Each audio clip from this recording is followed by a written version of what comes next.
boa tarde ou boa noite, boa noite. Bora que bora, pessoal. Mais um podcast para vocês com um papo muito legal hoje. Vamos falar sobre finanças comportamentais, que talvez você não tenha noção que é isso, mas hoje você vai ter e é extremamente importante para os seus investimentos. E nada melhor do que o Rafa, que está aqui comigo, que é especialista nisso, investidor cripto, especialista em finanças comportamentais, para a gente conversar sobre esse assunto. Rafa, seja muito bem-vindo. Obrigada por aceitar o convite. Fala, Flá, que é isso. Eu que agradeço bastante o convite, como sempre, né? Quando eu participei de todos os eventos com você e agora aqui também neste podcast. Então, como você bem falou, lógico, uma introdução rápida, um assunto que poucas pessoas conhecem e de extrema importância. Então, no decorrer aí do nosso bate-papo, eu vou tentando provar o porquê que eu penso isso. Eu tenho certeza que todo mundo que ouvir até o final também vai ter bastante certeza. E eu vou te falar uma coisa, eu sinceramente tive que dar uma procurada para entender o que era um pouco mais de finanças comportamentais. Eu sou sincera mesmo, quando eu não sei as coisas, eu sou sincera. E aí eu fiquei tipo, finanças comportamentais, mindset, achei meio tipo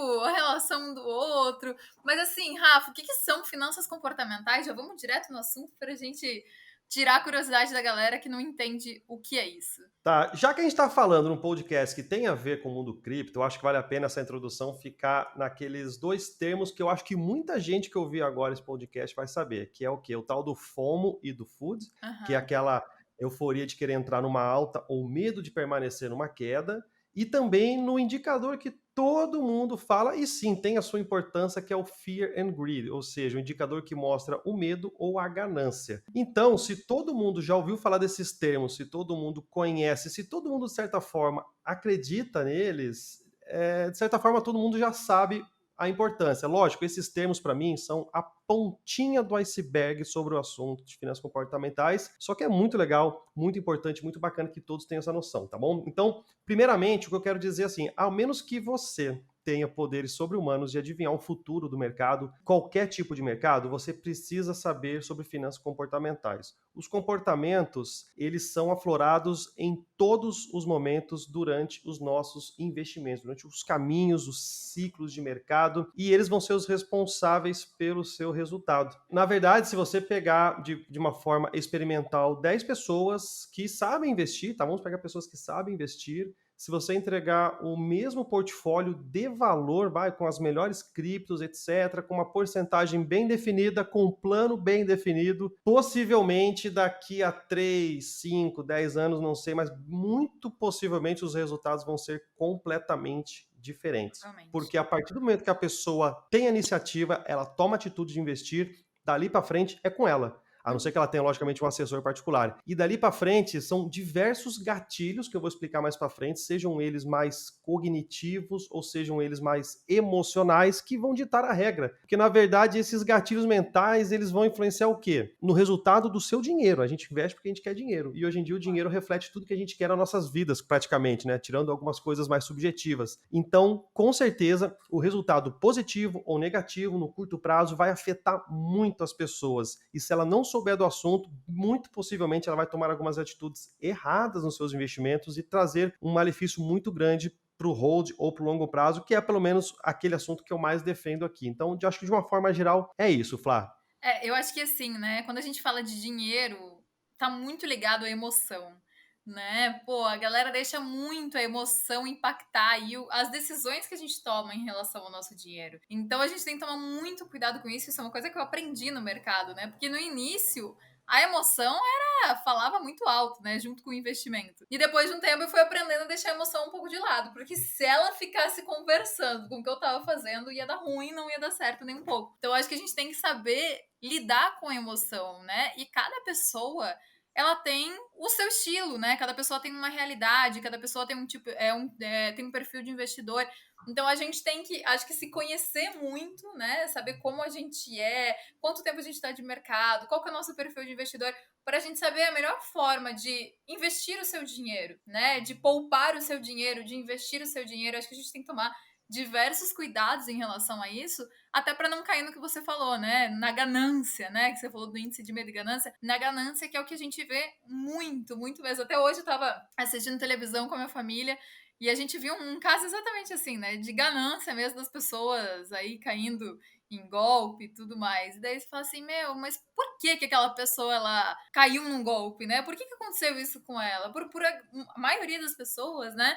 É a ganância daquele dinheiro que parece lindo, muito fácil ali, aquela promessa encantadora e a pessoa acaba caindo nisso por pura ganância. Então ela não deixou a emoção de lado, ela só estava pensando dinheiro, dinheiro, dinheiro e acabou tendo o investimento dela sendo impactado, aí acabou perdendo o que ela achou que ela ia ganhar, né? Ficou ainda no prejuízo. Então a gente tem que tomar cuidado quando a gente fala de finanças e a gente tem que cuidar realmente com o nosso comportamento em relação ao que a gente vai fazer. Exato. Pô, Flá, se você puder só deixar eu complementar o que você falou uma coisa fantástica, que Claro. é o quê? Pô, lá no começo eu sofria mais essa parte emocional e depois eu fui melhorando, coisa do tipo. E é isso que é o mais bacana quando a gente fala de finanças comportamentais. Ninguém tem um perfil engessado para o resto da vida, e não que um perfil seja melhor do que outro, muito pelo contrário, tá? Mas eu me lembro muito bem quando eu comecei a investir no mercado tradicional, lá em 2008, que minha primeira carteira de ações, quando ela teve uma queda, eu sofri horrores, eu tava depressão total, e aí eu fui com o tempo conversando, estudando, descobrindo o porquê daquele sentimento, o porquê daquele negócio todo, e com o tempo, hoje eu posso falar que eu sou uma outra pessoa completamente diferente. Então, faz muito sentido isso. Não só aquele perfil de investidor conservador, moderado ou agressivo, ele é bom para dar um pontapé inicial, mas existem formas de você realmente fazer um teste completo com o investidor, onde ele vai saber qual que é o perfil completo dele em relação a esses tipos de comportamentos. Então, são testes que vão proporcionar que a pessoa saiba, pô, eu sou mais suscetível realmente à parte emocional. Eu Uhum. sou suscetível realmente a isso, aquilo. E ela sabendo desses detalhes, fica mais fácil ela combater justamente quando acontece no mercado. Então, realmente o dinheiro fácil pega muita gente. E o dinheiro fácil a gente pode ver muito claramente nos mercados de alta. Então, o mercado de alta começa a atrair mais gente. Nós que temos canais vimos muito mais seguidores entrarem, o que deveria ser justamente o contrário, por exemplo, no atual bear market, que nós estamos gravando esse Então, podcast em setembro, é aí que deveria realmente entrar o interesse, entrar os seguidores, mas infelizmente, Flávio, acontece muito ainda do contrário. acontece total, né? O contrário. A gente sabe o quanto o nosso telefone toca quando o mercado tá em alta. E Nossa o senhora, quanto a demais. gente fala no mercado de baixa, gente, vamos, agora é hora de comprar. E as pessoas nem dão bola para isso. Você estava comentando e eu estava lembrando de um investidor do mercado, um trader do mercado, que esses dias eu fiz uma live com ele e ele estava contando que todos os dias que ele opera, eu achei muito legal, todos os dias que ele vai operar, ele tem um caderninho que ele anota como ele está se sentindo naquele dia, né? Então, pô, se ele tá feliz, se ele tá triste, se ele tá ansioso, como que ele tá? E isso impacta diretamente nos resultados dele. Eu achei muito legal isso. Eu falei, cara, que paciência, né? Fazer isso todos os dias. Ele é trader? Ele é trader. Aham. Então, o trader é o que mais sofre, entre aspas, é muitíssimo afetado. Então, se a pessoa não estiver 100% preparada emocionalmente e se conhecer como esse seu amigo faz, olha, a chance de dar errado é muito forte, porque mexe muito com o psicológico, as movimentações ali pro trader. Então, pô, legal saber disso aí, o cara realmente está bem preparado. Legal, né? Eu falei, cara, não acredito que você faz isso. Ele falou, faço. Todos os dias eu anoto num, tipo, um diário, o diário do trader, ele anota como que ele tá se sentindo naquele dia e ele diz que realmente impacta, assim, os dias que ele tá mais estressado, Impacto. mais ansioso, são os dias que ele opera que não, as operações dele não dão muito certo, assim. De resto, quando ele tá mais calmo, mais animado, mais tudo, as operações elas são completamente diferentes. Então, a gente tem que realmente deixar essa emoção de lado, né? A gente tem que se conhecer como pessoa e como investidor para investir de maneira melhor, né? E acho que o tempo é fundamental para isso, né, Rafa? Porque assim como você, eu desde o início, assim, nossa, se eu olho para Flávia, investidora, alguns anos atrás, meu Deus, eu mudei muito, graças a Deus, né? Para Flávia, como a Flávia dava valor pro dinheiro antes e como a Flávia dá valor pro dinheiro hoje, eu mudei muito, graças a Deus. Hoje eu choro, gente, dependendo do que eu gasto, não choro, mas eu fico mal às vezes. Eu falo, meu Deus do céu, eu poderia estar investindo de maneira assim. Ou eu sou muito mais conservadora no meu investimento. E também que você comentou da questão do perfil de investidor, o meu perfil de investidor já foi muito mais arrojado. Hoje meu perfil de investidor é extremamente conservador. Porque foram momentos da vida que eu podia tomar mais risco e hoje eu não posso tomar tanto risco, né? Perfeitamente. E são vários, né? Às vezes não é só o fator pessoal da pessoa. São os fatores da vida mesmo, são os fatores até externos de algum familiar e por aí vai. Só que, às vezes, eu só ia fazer uma exploração rápida aqui desse assunto para tentar deixar os ouvintes aí mais antenados, que não é só a parte emocional, e essa divisão vale muito a pena a gente falar, Flá. Quando a gente fala de vieses comportamentais, o que são vieses, né? Vieses, resumindo, é um erro de comportamento, tá? Isso acontece na vida como um todo, a todo momento. Dando um exemplo bem simples aqui, quando você compra um celular e você vê o mesmo celular depois de uma semana numa loja um pouco mais barato, você começa a tentar se convencer que você fez uma melhor compra porque você comprou uma semana antes, etc. Ou seja, está ocorrendo ali um desconforto mental na sua cabeça. Você está vendo que o mesmo produto ficou mais barato, mas você, de certa forma, essa confusão, essa dissonância cognitiva que acontece dentro da gente provoca alguns erros, tá? E trazendo isso para os investimentos, então os vieses comportamentais é o que carrega esse assunto sobre finanças comportamentais. E existem diversos, tá? Diversos. Eu sigo muito um escritor americano que é dono de uma casa de investimentos, Michael M. Pompian. Inclusive, eu fiz o contato com ele algumas vezes, que eu li mais de 4 livros dele que só tem em inglês, né? E ele é muito, muito dedicado nessa área. Ele falou que eu poderia usar o conteúdo de forma à vontade. E ele pegou a maioria dos vieses que existem no mundo, não só por parte dos investimentos, mas ele focou naqueles que interessam para os investimentos, né? E ele divide todos esses vieses. Eu não vou falar de todos aqui, senão esse podcast vai ter 7 horas e meia, tá, Flá? Mas Mas a gente tem a gente vai tempo. a gente vai dar aqui uma pincelada só para o pessoal compreender. A primeira coisa que o pessoal precisa entender sobre a questão dos vieses comportamentais é que eles se dividem em dois grandes grupos, tá? O primeiro grande grupo são os vieses cognitivos e o outro grande grupo são os vieses emocionais. Então a gente fala muito das emoções do mercado, sim, eles existem, estão nesse grupo que eu acabei de falar, esse segundo grupo, mas a gente não pode esquecer que existe o primeiro grupo, esses vieses cognitivos. Então, os erros que nós temos de acordo com a nossa erros de cognição. Ou seja, não são erros emocionais, são erros que realmente é de algum processamento errado que o nosso cérebro está fazendo. Você Eu pode acho citar que um? um exemplo. Um exemplo? Aham. Já ia falar agora. Na verdade, esse grupo dos vieses cognitivos, esse Michael M. Pompian, ele divide em 13 tipos, né? Eu vou falar rapidamente os nomes aqui, vou dar um exemplo rápido. Então, existe o viés do conservadorismo, o viés de confirmação, o viés de representatividade, a ilusão do controle, viés de retrospectiva, viés da dissonância cognitiva, viés de ancoragem, viés de contabilidade mental, viés de enquadramento, viés de disponibilidade, viés de autoatribuição, viés de resultado e viés de recência. Para cada um deles, todos esses relacionados a erros cognitivos, eu tenho bastante conteúdo. Quem quiser depois falar comigo no Instagram, no inbox, eu passo. Eu tenho manuais que falam sobre isso, cada um deles. Mais um exemplo rápido, viés de ancoragem, né? Então, por exemplo, o Bitcoin teve a sua máxima histórica aí na casa dos $64 mil, e no momento que a gente grava esse podcast, ele está aí na casa dos $19 mil.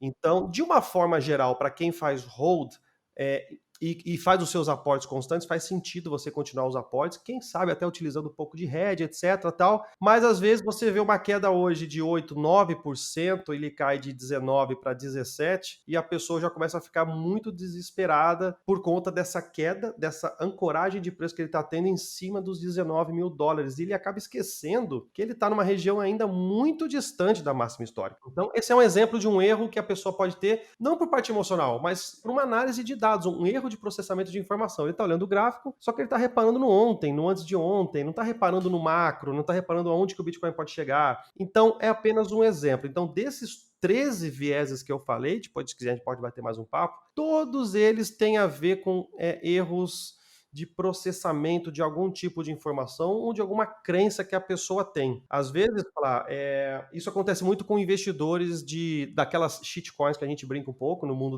dos influenciadores, mas tem pessoas que realmente investem em algumas moedas que não apresentam tanto valor assim, mas ela acredita tanto naquilo, ela confia tanto naquilo, que ela acaba selecionando apenas as notícias que ela quer ver. Quando ela encontra uma notícia que vai contra o que ela acredita, ela simplesmente ignora, ela não acredita, ela não se permite realmente ampliar o horizonte de conhecimento dela. Isso acontece bastante. Até no Esses mundo. dias mesmo aconteceu com um seguidor. um seguidor, ele veio falar de Luna pra mim, né? E ele veio falar da Luna, putz, tá subindo Lunk, né? Que agora é Terra Classic, né? Luna Classic, sei lá como que tava. E aí, não, porque você precisa olhar isso, porque é ótimo. Eu falei, gente, o negócio colapsou em maio, né? Como que isso pode ser ótimo hoje, né? Como vai... E o cara tava lá, e daí o preço começou realmente a subir, né? E aí ele chegou pra mim e falou assim no Instagram dele, falou, caralho, eu te falei. Aí agora a gente viu, saiu agora recentemente a notícia de que lá na Coreia do Norte as autoridades mandaram prender o criador do Tolkien, né? Mandado de Da prisão, Luna. é. Então, assim, ele queria acreditar que aquilo era um projeto muito bom. E a gente vê isso. Às vezes a pessoa tá num projeto que nem tem fundamento, mas ela quer apostar que aquilo é bom. Ou às vezes ela até entrou ali no FOMO, né? No medo de perder a oportunidade, estava todo mundo entrando. Aí, para não ficar feio pros outros, né? Tipo, ai, putz, entrei ali. Ela fica insistindo naquilo e ela quer acreditar que aquilo é bom e que vai dar certo e que vai virar. Não sei se é E exatamente nesse aspecto que você fala, não, é mas. perfeito, perfeito, né? O que você está falando aí tem muito a ver com a dissonância cognitiva, que é o viés, acho que mais importante dessa família que eu estou falando. Então, não dá para saber com exatidão, mas possivelmente essa pessoa investiu em Luna, viu seu capital derreter, isso machuca de forma forte a mente dela, ela quer acreditar que aquilo vai voltar. Lógico, tudo que eu estou falando não é racional, não, tá? É Sim. tudo, por isso que é No difícil, isso assim, é muito inconsciente. difícil. É tudo no inconsciente. Então, se ela acredita, se ela quer recuperar o dinheiro, se essa perda deu uma dor psicológica nela, ela vai querer acreditar. E quando a gente parte para esse assunto, você tem que ter muito cuidado com a pessoa, com o cliente. Eu tenho algumas pessoas que eu faço mentoria. Você tem que ir pisando em ovos mesmo, porque não é qualquer pessoa que está preparada para ouvir que ela possui não defeito, mas que ela sofre desses vieses. Então você conversa com a pessoa, você acaba identificando, fazendo algumas perguntas, etc. Tal. Você vai dar um mapa para ela, mas você tem que tomar muito cuidado, porque esse exemplo que você deu é perfeito, Flávio, não só com Luna.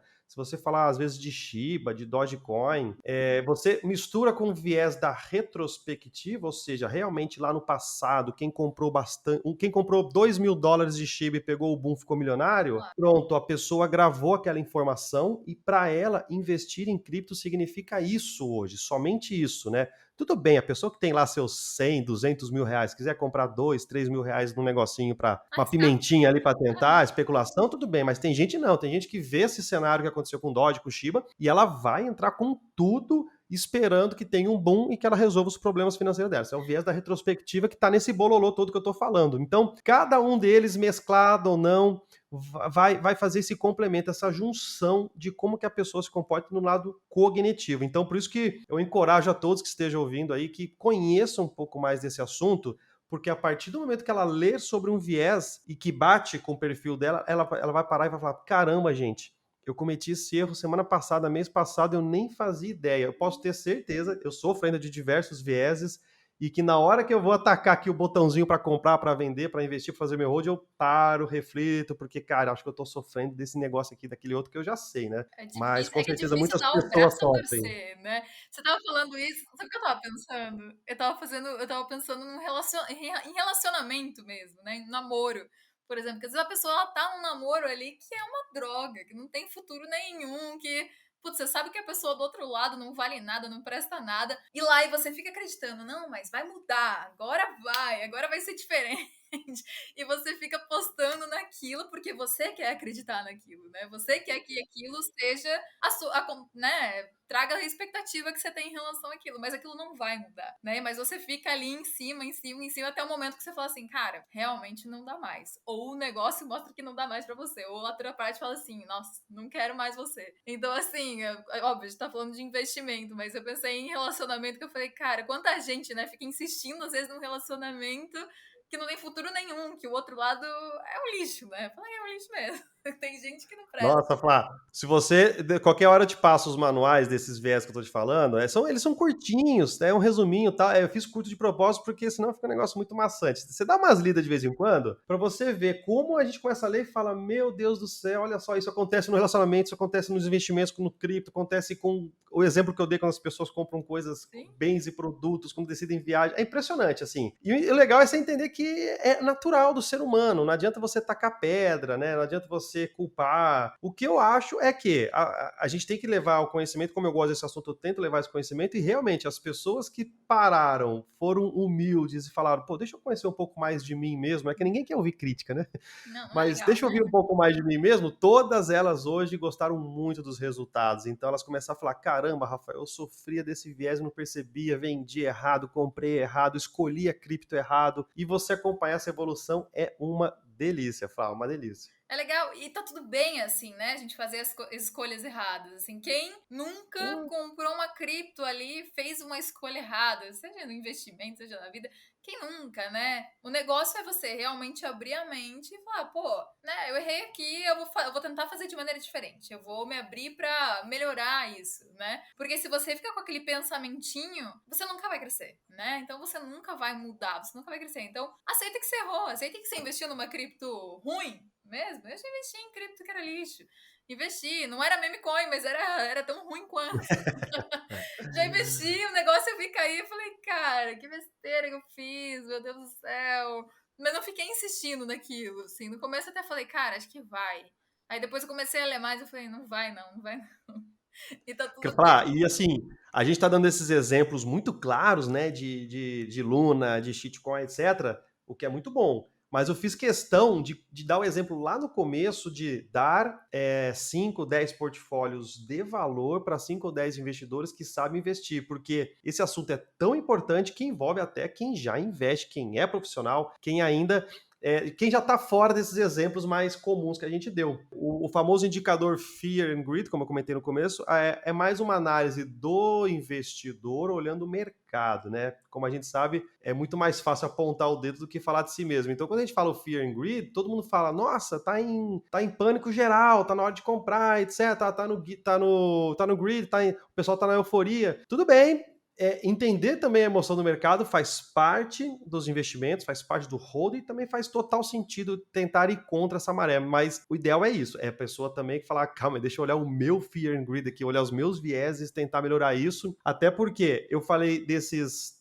7 com 6, 13 vieses cognitivos. A gente não bateu um por um, eu dei uma ideia geral de que realmente são erros de processamento, erros de como a pessoa analisa gráficos, números, erros de crenças que ela tem. E a boa notícia é que esses 13 vieses, eles são muito fáceis de serem corrigidos. Então, quem quiser sentar, realizar testes, ler e realmente se abrir, ser humilde, diminuir o ego, vão conseguir consertar todos esses vieses rapidamente. Logicamente, ele aparece aqui ou ali, mas a consciência de saber que eles existem e de que a pessoa sofre disso, esses 13 são tranquilos.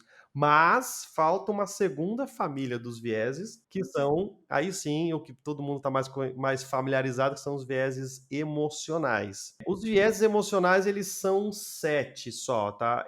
E eles são, eu deixei anotadinho aqui do lado, é o viés de... Aí os nomes são até conhecidos, né? Acho que você vai se lembrar de vários aí. O viés de aversão à perda, o viés do excesso de confiança, o viés de autocontrole, o viés do status quo, o viés de dotação, o viés de aversão ao arrependimento e o viés de afinidade. Então, eu vou dar também alguns exemplos na nosso bate-papo aqui. Você falou dotação? Dotação é o quinto aqui deles, O né? que seria esse? Olha, o viés de dotação, ele vem mais com aqueles ditados muito conhecidos, né? Que a gente fala assim, não há dinheiro que pague, né? Então, a pessoa acaba valorizando muito o ativo quando ela tem.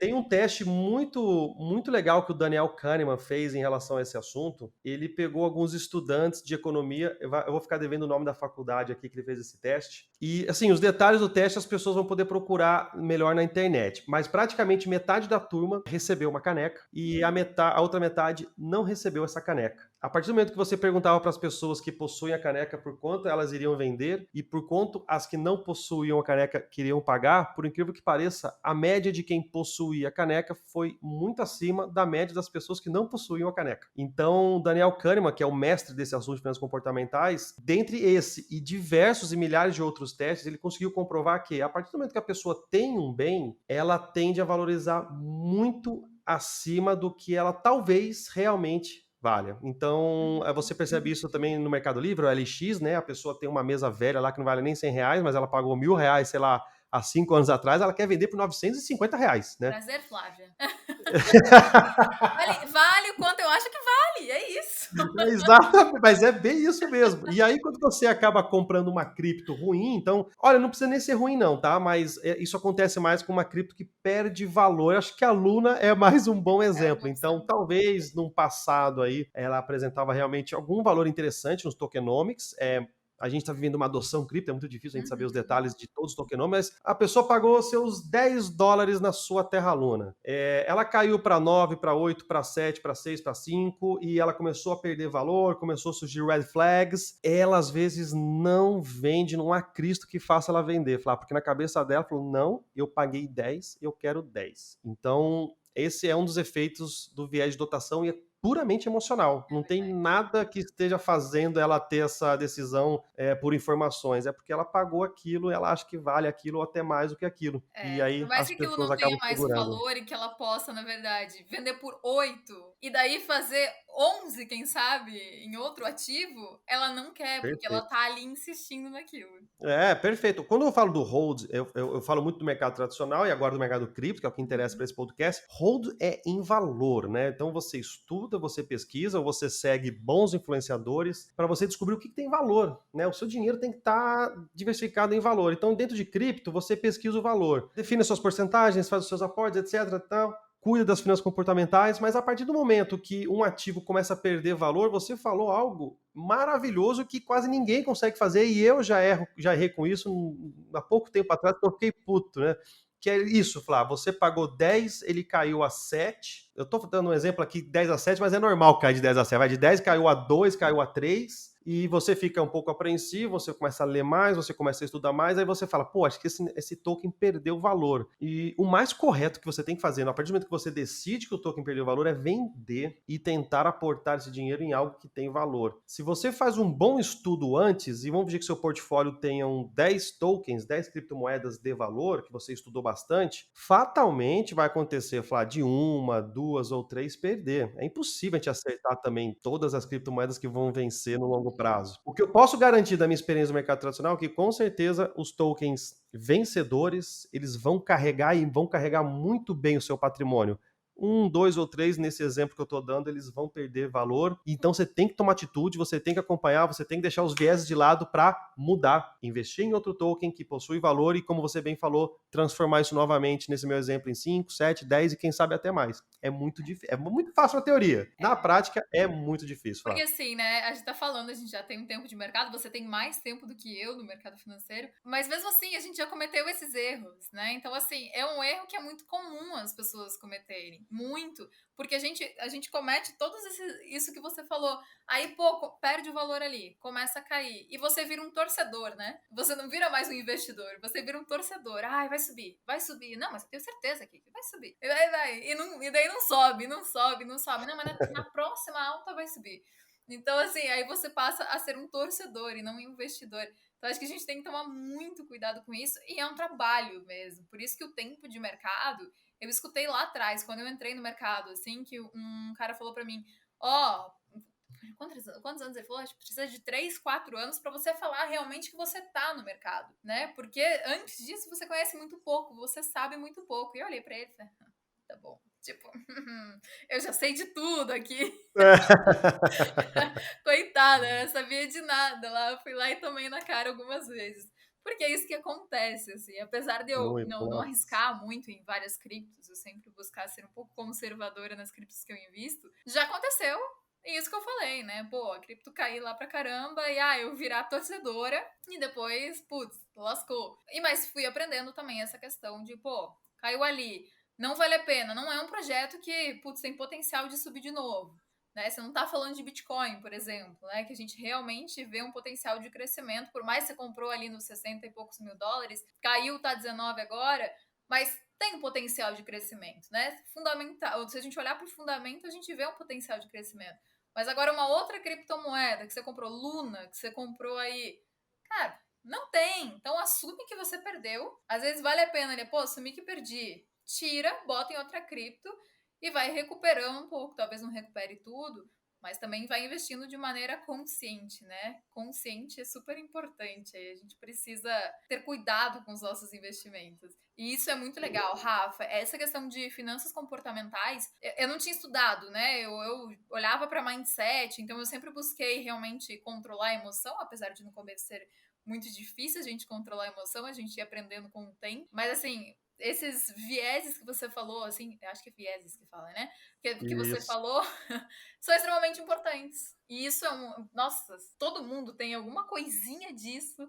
Todo mundo comete algum tipo de erro. É sensacional, adorei. Não, e é tipo, é uma forma de tentar trazer no papel um assunto que é completamente emocional, como a gente falou. Então, quando a gente fala somente que a gente sofre das finanças comportamentais, sofre de comportamentos errados, são os vieses, fica muito vago. Então, o que eu quis trazer aqui nesse bate-papo foi, o meu lado é mais hold, mas como você deu um bom exemplo do seu amigo que faz trade, então, as finanças comportamentais elas vão afetar a vida do investidor hold, vão também afetar muito mais a vida do especulador que faz trade. Esse é o primeiro ponto. Trazendo para o lado do hold, que é o que eu gosto, que é o que eu faço há muito tempo já, você se preocupa primeiramente. Aí eu vou falar um pouco, muito rapidamente da minha filosofia aqui, que é realmente eu acho que todo mundo tem que trabalhar, eu acho que todo mundo tem que poupar, eu acho que todo mundo tem que investir e diversificar, e na minha opinião, investir em criptomoeda agora é uma das melhores coisas que nós podemos fazer nesse ano de 2022, porque nós estamos vivendo um mercado bear interessantíssimo, porque ele não está influenciando no valor das criptos, e sim na situação geopolítica mundial. Então, é um momento muito interessante. Então, você faz tudo isso que eu falei, você investe, você faz hold, você acaba se desenvolvendo. Como eu já falei também, você acaba seguindo influenciadores, você acaba estudando, você acaba entendendo o que é esse papo de investir em valor, né? Que às vezes no começo a pessoa não entende. E você faz tudo isso, tá? Feito isso, 99% das pessoas param, algumas coisas do mercado acontecem e muitas pessoas ficam no caminho. Por quê? Por conta justamente das finanças comportamentais, ou seja, as decisões que elas estão tomando depois de todos esses filtros que eu falei, ainda assim estão sendo prejudiciais. Então, muitas pessoas não entendem como essas emoções podem realmente trazer benefícios muito bons para o hold. O hold é papo de 5, 10, 15 anos. Poucas pessoas sabem disso. Então, se você chegou até aqui ouvindo isso aqui, que fica o meu recado para isso, tá? Dê uma atenção para isso. Estude fundamentos, saiba como investir, mas não deixe de lado esse assunto de finanças comportamentais, falar que é importante demais para o sucesso do investidor. Rafa, concordo assim, 101% com o que você falou. E você também falou que existem os testes, né? Você falou dessas provinhas, desses testes para a pessoa saber. Como ela faz esses testes? Olha, eu tenho aí já um produto que eu fiz, que eu demorei meses para desenvolver, foi Uhum. através de especializações que eu fiz no MIT e também no State Bank of India e desses 4 livros do Michael que eu li. Com tudo isso, a primeira coisa que a pessoa precisa descobrir é a orientação geral dela, como investidor comportamental. Essa orientação geral é muito parecido com o que eu falei sobre a pessoa ser conservadora, moderada ou agressiva, só que ela é bem mais completa. Então, quando a pessoa descobre a orientação geral dela, aí dentro dos meus estudos, isso não é nada consagrado, não é nenhum assunto que todo mundo é consagrado no mundo inteiro, nada disso, é algo que eu desenvolvi. Ela fazendo testes, uma série de perguntas, tá? Série de perguntas, respostas. A ideia é que a pessoa seja muito sincera nas respostas, que ela responda de forma rápida, intuitiva, para que não deixe nenhum viés afetar também a resposta. Ela pode descobrir 4 grandes perfis, que eu chamo do perfil de preservador, o investidor preservador, o investidor seguidor, o investidor independente e o investidor acumulador. Então, ela fez o teste, a primeira coisa que ela sabe é qual desses 4 perfis eu estou. A partir do momento que ela sabe qual tipo de investidor comportamental ela tem acesso a um documento que eu fiz também de mais de 20, 30 páginas explicando todos os detalhes possíveis deste investidor, desse tipo de investidor. Por que o acumulador é acumulador? Por que o seguidor se chama seguidor? Tudo muito bem explicado. Tudo envolve, lógico, a sua aversão à perda. Lógico, a aversão à perda é o que dita cada um. Pessoas mais conservadoras, mais agressivas, isso é o que dita. Mas cada documento desse tem toda essa explicação. E, além disso, se eu falei para você que tem 13 vieses do lado cognitivo e nós temos 7 vieses do lado emocional, se você somar todos esses vieses, cada um desses 4 investidores, ele sofre mais de alguns desses vieses. Não é todo mundo que sofre de todos também. Eu posso falar de mim, eu sou um investidor do tipo acumulador independente. Eu tenho até 2 quase no meu caso. E o independente ele sofre pouco dos viés emocionais. Então, realmente, hoje eu me preocupo muito mais com os vieses cognitivos, porque eu gosto de ficar lendo, analisando, etc, parari, parará, e eu posso cometer um erro nessa parte. Parte emocional, particularmente, eu posso falar que eu estou muito tranquilo. Realmente, todos os viés emocionais eu estou bem calejado já. Então, a pessoa faz o primeiro teste para descobrir o perfil dela, preservador, seguidor, independente, acumulador. Tem um estudo completo para cada um deles. E assim, a partir do momento que ela sabe quais são os vieses que mais atacam ela, existem os manuais sobre os vieses. Então, ela pega os manuais que ela quiser, ela lê, ela aprende, ela se desenvolve e a partir daí ela vai estar muito mais apta a tocar o hold que seja dela, ou quem sabe se aprimorar numa especulação de trade. Mais ou menos é essa trilha aí, Flá. Gostei, Rafa. Então, se o pessoal te procurar no Instagram, o pessoal consegue aí ter mais informação para saber como faz. Pô, com o maior prazer, com Muito certeza. legal. Adoro esse assunto, amo de paixão. Muito legal. Eu adorei o bate-papo, adorei o tema. É um tema fundamental, na verdade. Assim, entre os temas, assim, que eu acho que as pessoas precisam realmente estar atentas. Não é só para quem está iniciando no mercado. Esse é um dos, com certeza. Então, Rafa, obrigada por trazer teu conhecimento. Pessoal, espero que vocês tenham realmente gostado, porque esse é um assunto importantíssimo, na verdade, importantíssimo mesmo. Eu colocaria vários asteriscos, assim, de tão importante. Sigam o Rafa nas redes sociais. Rafa, diz aí, ó, suas redes sociais pro pessoal te seguir. Faz suas considerações finais de novo aí e a gente finaliza o nosso podcast. Tá bom, Flá. Eu tenho o Instagram e o Twitter hoje, futuramente terei o YouTube, mas tanto o Instagram quanto o Twitter é espaço Bitcoin tudo junto, sabendo que o C não tem cedilha, é só o C normal. Então fica Espaco. Espaco Bitcoin. E muito cuidado, você sofre, eu sofro, muita gente sofre dos tals fakes, tá? Então não tem duas letras O, não tem ponto, não tem underline, no meu caso, não tem nada. É Spaco Bitcoin tudo junto, será um prazer imenso receber qualquer um que esteja ouvindo aqui. E para complementar e finalizar o que você acabou de falar, Flá, é um assunto importante, mas ele é meio chato. As pessoas gostam de saber se vai subir ou se vai cair amanhã. Então, se você ficou até aqui ouvindo, um grande prazer. Muito obrigado, agradeço bastante, mas dê bastante atenção para esse assunto que vai fazer uma enorme diferença no hold de Exatamente. qualquer investidor. Isso é importante. Só ficar sabendo, vai subir, vai cair amanhã, não vai te deixar rico. Vai deixar Nada, você nada, rico, nada. você estudar, você entender muito bem o que você está fazendo e você ter consistência. Isso é super importante. Gente, muito obrigada pela participação de vocês. Lembrando que toda terça-feira tem podcast aqui, 6 horas da tarde para vocês, 9h30 da manhã de segunda a sexta, live, hora cripto aí, com atualização do mercado. Espero vocês. Sigam o Rafa. Rafa, novamente, muito obrigada. Obrigado, Flá. Até mais. Até, gente. Tchau, tchau.